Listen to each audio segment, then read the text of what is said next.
ఇది మచిలీపట్నం మున్సిపాలిటీ. పాపం వీళ్ళ వర్కర్స్కి వీళ్ళకి 2 నెలల నుంచి 3 నెలల నుంచి జీతాలు రావట్లేదు.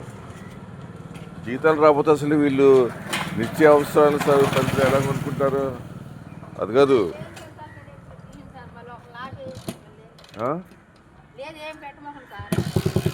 మీ చేతిలో నేను చెప్తున్నాను తల్లి. అది కాదు, వీళ్ళేమో పాపం ఇంత కష్టమైన పని చేస్తుంటే వీళ్ళకి 2 నెలలు 3 నెలల నుంచి జీతాలు రావట్లేదు. అసలు ఈ పెద్ద వాళ్ళకి యూపీఎస్సీ ఎగ్జామ్ పాస్ అయ్యి ఈ రాజకీయ నాయకులకి అది కాదు, ఎలా 2 నెలలు 3 నెలల నుంచి ఎలా జీతాలు రాకపోతే ఎలా గడుస్తుందండి? అసలు కామన్ సెన్స్ ఉందా వీళ్ళకి? అసలు ఇంకిత జ్ఞానం అన్నా ఉందా వీళ్ళకి?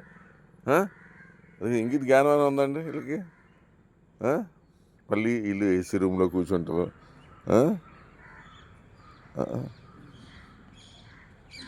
మానవత్వం కూడా లేదు. సరే, ఈ వీడియో చూసిన వాళ్ళు చెప్పండి మీ అభిప్రాయాలు. అది కదా, వీళ్ళకేమో 2-3 నెలల నుంచి జీతాలు రావట్లేదు.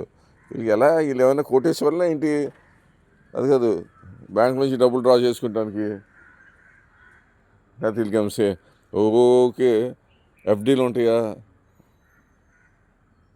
నాకైతే అర్థం కావట్లేదు. వీళ్ళు ఎగ్జామ్ ఎలా పాస్ అవుతారో ఏంటో. ఎబ్బే చీ, మేమంతా మా పనితీరు వేరు. అది లీడర్షిప్ స్కిల్స్ అసలు లేవు.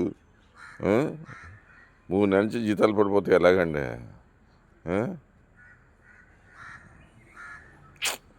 ఏంటో వీళ్ళు చేసిన పాప కర్మ ఫలితాలు అనుభవిస్తున్నారు వీళ్ళు, ఎవరైతే వర్కర్స్ పనిచేస్తున్నారో. సరే, ఈ వీడియో చూసిన మీ అభిప్రాయాలు పెట్టండి.